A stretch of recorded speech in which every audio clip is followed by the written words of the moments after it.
বাহানা চলবে না পে স্কেলে নিয়ে টালো বাহানা। আমাদের ন্যায্য দাবি হলো কর্মচারী কর্মকর্তাদের যে 2026 সালে যে পে স্কেল কমিশন গঠন করে যে রিপোর্ট দিয়েছে সেই পে স্কেল পূর্ণাঙ্গ বাস্তবায়ন এবং অবিলম্বে বাস্তবায়ন। আজ থেকে 3 দিনের কর্মবিরতি শুরু হয়েছে সকাল 9টা থেকে 11টা। এই 3 দিন সকাল 9টা থেকে 11টা পর্যন্ত কর্মবিরতি চলবে এবং আগামী 6 তারিখ ভুকা মিছিল সহ যদি এই দাবি ইতিমধ্যে আমাদের এই দাবি যদি এই 3 দিনের ভিতরে না মানা হয় তাহলে ভুকা মিছিল সহ আমরা যমুনা শহীদ মিনার থেকে আমরা ভুকা মিছিল নিয়ে যমুনা ঘেরাও করার কর্মসূচি আমাদের রয়েছে। আমরা মাননীয় প্রধান উপদেষ্টার কাছে আমাদের প্রাণের দাবি নিয়ে এসে দাঁড়াইছি। পে স্কেল, এই পে স্কেল 72 ঘন্টার মধ্যে না দিলে আমরা প্রয়োজনে আত্মহত্যা দিতে বাধ্য হব। আমাদের বাচ্চা কাচ্চা নিয়ে, আমাদের সংসার নিয়ে, আমাদের পরিবার নিয়ে আমরা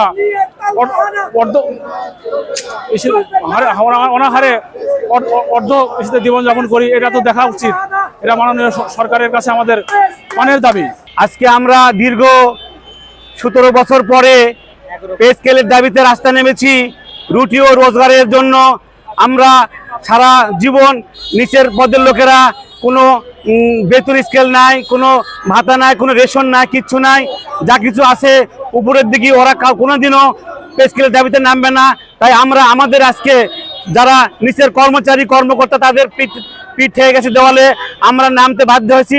আমরা অবিলম্বে এই পে স্কেলের জন্য আমরা দাবি করছি অতি সত্বর প্রজ্ঞাপন জারি না হলে আমরা লাগাতার আন্দোলন দিব।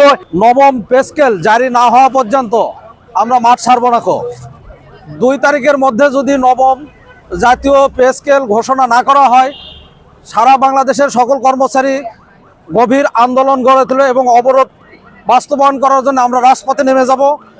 আমরা সারা বাংলাদেশ থেকে কেন্দ্রীয় কমিটির নির্দেশনা মোতাবেক এক দাবি দফা এক দাবি এক এই নীতিতে পথ চলছি এবং সারা বাংলাদেশের কর্মচারী এখন বিক্ষিপ্ত হয়ে গেছে।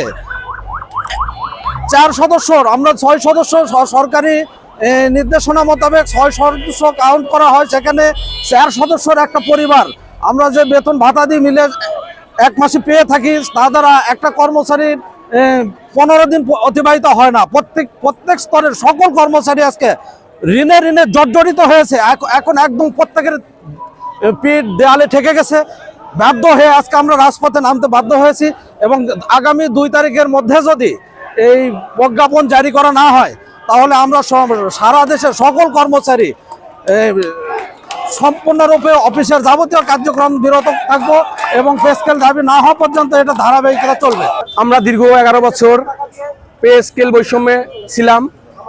বর্তমানে আমাদের সরকারি কর্মচারীদের যে অবস্থা হচ্ছে, আমরা খুব মানবেতর জীবনযাপন করতেছি।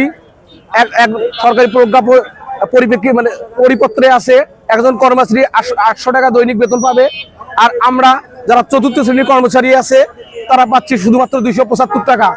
আমরা টিফিন পাতা পাই 6 টাকা। এটা একটা হাস্যকর। বর্তমানে সরকারি কর্মচারীদের অবস্থা একজন দিনমজুর যিনি রিক্সা চালান তার থেকেও খারাপ। আমরা ইউনিট সরকার বা ইন্টারিম গভর্নমেন্টের কাছে আমাদের একটাই অনুরোধ, আগামী 72 ঘন্টার মধ্যে আমাদের পে স্কেল বাস্তবায়ন করতে হবে এবং পে স্কেল বাস্তবায়ন করে আমাদের দাবি মেনে নিয়ে আমাদেরকে সুষ্ঠুভাবে কলেজ এবং অফিসে কাজ করার সুযোগ করে দিতে হবে।